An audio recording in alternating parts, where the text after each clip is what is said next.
देखिए, अभी धुरंधर 2 के बाद मेल्टडाउन शुरू हो गया है। बहुत सारे लोगों ने बहुत तरीके का पोस्ट करा हुआ है और आप सोशल मीडिया में हर जगह आप एक ही चीज़ डिस्कस होते हुए देखोगे कि क्या हो रहा है कि भाई धुरंधर 2 हर जगह छाया हुआ है। कुछ लोग इसके क्रिटिक्स भी हैं, तो आपको थोड़ा-सा ये रियलाइज़ करने की ज़रूरत है कि यही बॉलीवुड है जो कुछ टाइम पहले तक ये बोलता था कि पाकिस्तान जो है खुद ही टेरर अटैक का जो एक तरीके से भुक्तभोगी है और वहाँ की जो आईएसआई है, वो ऐसा कुछ भी ऑपरेट नहीं करती है। वो नहीं चाहते हैं कि भारत में ऐसे कुछ बहुत सारी चीज़ें जो हो, ये टेरर एक्टिविटीज़ वगैरह हों, वो सारी चीज़ें बहुत सारे बॉलीवुड के जो एक्टर्स वगैरह हैं, वो अपने जो रूट्स वगैरह हैं, पाकिस्तान से फाइंड आउट करने की कोशिश कर रहे थे।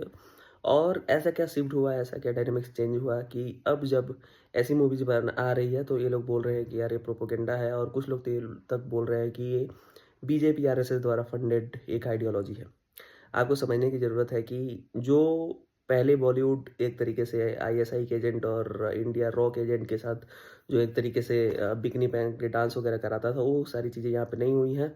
यहाँ पे सारी की सारी चीज़ें जो फैक्ट है, उसको रॉ तरीके से जो जैसे समाज में एग्ज़िस्ट करता है, उसको वैसे ही प्रोटे किया है आदित्य धर ने, बिल्कुल उसी तरीके से दिखाने की कोशिश करी है। इसीलिए बहुत सारे लोगों का जो है एक स्थान विशेष से आग निकल रही है और ऐसा होना भी चाहिए क्योंकि देखिए आदित्य धर ने लोगों के सेंटिमेंट को समझा है और उसी के बेसिस पे उन्होंने ऐसी मूवी बनाई है जिसका रियलिटी में जो सारी घटनाएँ हुई हैं उससे लिंक अप होता है और उसमें कुछ फ़िक्शनल चीज़ें हैं, राइट? बट ऐसा नहीं है कि जो चीज़ें दिखाई गई हैं वो बिल्कुल हो नहीं सकता है।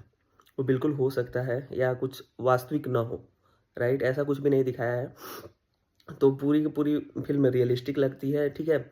और इसके साथ ही साथ जो उन्होंने छोटे-छोटे पार्ट्स जैसे कि प्राइम मिनिस्टर नरेंद्र मोदी का नोटबंदी करना हो, अतीक अहमद का हो, तो ये सारी चीज़ें जो इन्होंने इंक्लूड करा है ना, तो उसको रिलेट कर पा रहे हैं लोग। एक तरीके से वो अपने पास्ट में जाकर के उस चीज़ों को फिर से उस मेमोरी को फिर से जी पा रहे हैं, इसीलिए लोग इतना ज़्यादा पसंद कर रहे हैं और ब्लॉकबस्टर मूवी है और जिस तरीके से लोगों ने सराहा है, प्यार किया है, मुझे लगता है कि यार ये इंडियन हिस्ट्री का सबसे बड़ा मूवी है। शोले हमारे पेरेंट्स के टाइम पे जैसे शोले एक तरीके से मूवी काफ़ी लोगों ने उसको पसंद किया हुआ था।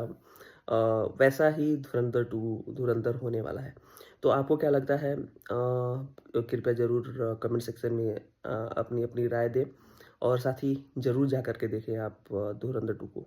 अगर आप क्रिटिक्स भी हैं तब भी आप एक बार जाकर के देखिए इसको सिनेमा हॉल में और फिर बताएँ कि भाई अच्छी लगी, नहीं लगी। पहले ही क्रिटिसाइज़ करना ना शुरू कर दें। Thanks for watching.